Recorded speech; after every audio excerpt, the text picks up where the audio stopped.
यो चाहिँ हाम्रो फ्रेन्च स्टाइलमा बनाएको छ वुडन युपिभिसी। यसमा हामीले चाहिँ साइड फ्रिक्सन हिन्ज दिएको छौँ, साइड फ्रिक्सन हिन्ज दिएर बनाएको छौँ।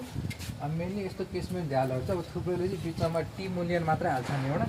हामीले चाहिँ छुट्टै छुट्टै फ्रेम हालेर बनाउँछौँ। यो एउटा छुट्टै फ्रेम हो, यतापट्टिको अनि बिचको एउटा फ्रेम छ, अर्को उतापट्टि छ, तिनवटा फ्रेम छ, बिचमा कपलर युज भएको छ।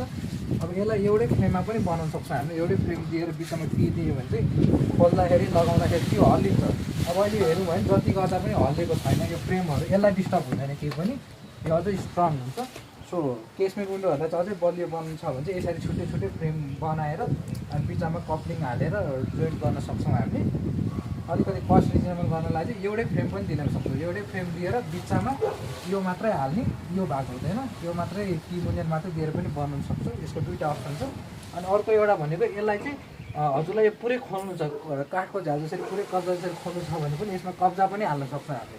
कब्जा हाल्यो भने चाहिँ यो अहिले यतिमा खोल्छ भने अब कब्जा हाल्यो भने चाहिँ उता पुरैसम्म खोल्छ, तर त्यसलाई चाहिँ हावाहरूले अलिकति हल्लाउँछ, डिस्टर्बेन्स हुन्छ, यो हुन्छ। हवस्, थ्याङ्क यू।